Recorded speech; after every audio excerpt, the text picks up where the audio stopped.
In this video, we're going to solve this acid-base problem where we're asked to determine what will the pH be of a solution prepared by mixing 35 mils of 0.2 molar potassium hydroxide with 30 mils of 0.3 molar HCl.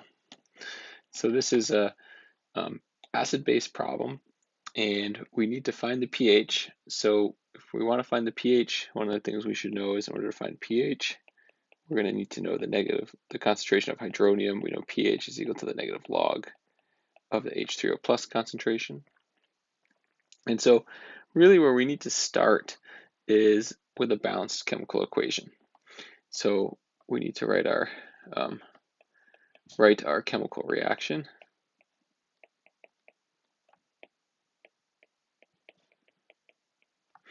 And so we're mixing potassium hydroxide with HCl.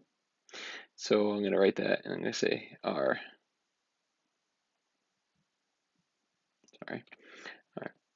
potassium hydroxide aqueous plus HCl aqueous goes to water as a liquid and sodium chloride. And a couple things about the reaction that we just drew. Notice I used a one-way reaction arrow. And the reason for that is we are dealing with strong acids and strong bases. So since we have a strong acid and a strong base, we're going to use a one-way arrow.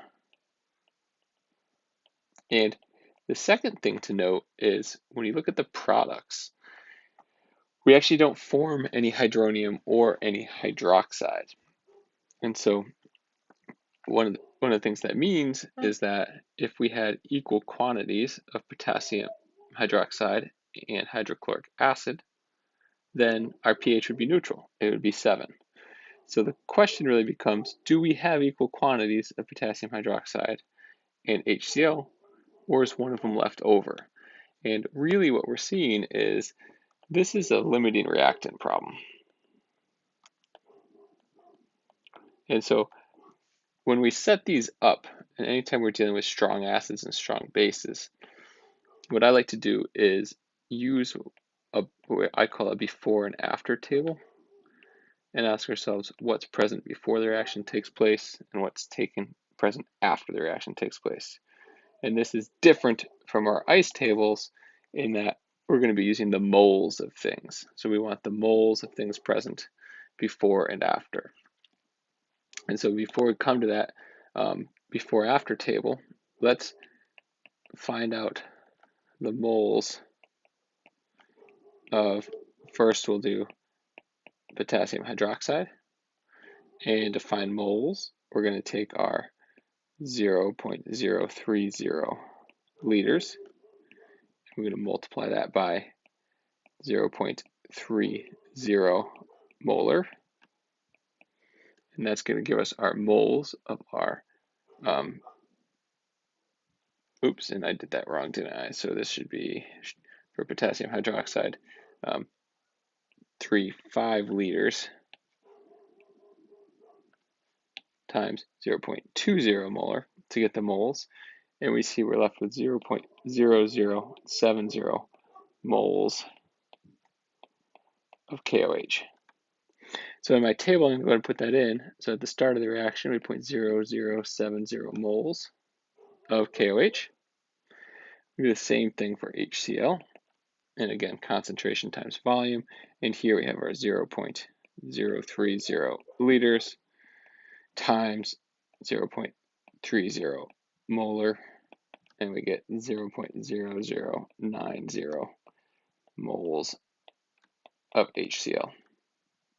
So I'm going to put that in, 0.0090.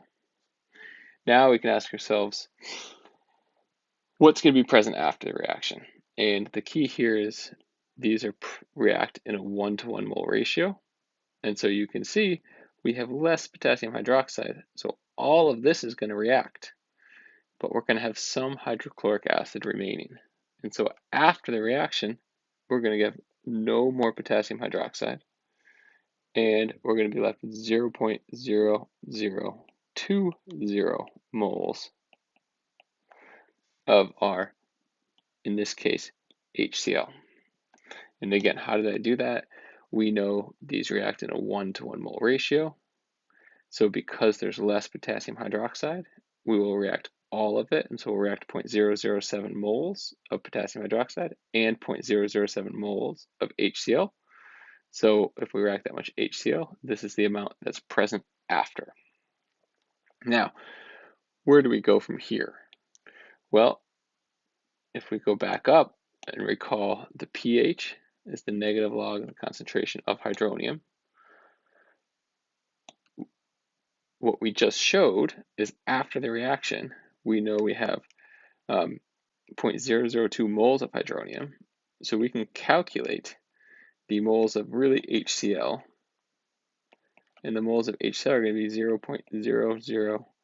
0.0020 divided by our total volume now. And the total volume was what we mixed, and we mixed 35 mils and 30 mils. So our total volume is 0.065 liters. And so our concentration is 0.031 molar. And that's for HCl. But one of the things I hope we remember is HCl is a strong acid. So what that means is this is also going to be the concentration of our hydronium, because all of it will be converted into hydronium. And once we know that, now we can go ahead and say, all right, our pH equals the negative log of 0.031 molar. And when we go ahead and plug that in, we get a pH equals 1.5. Right? And there's our pH of the answer.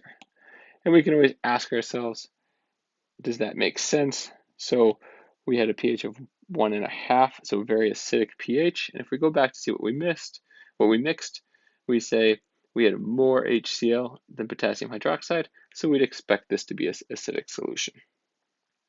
Thank you.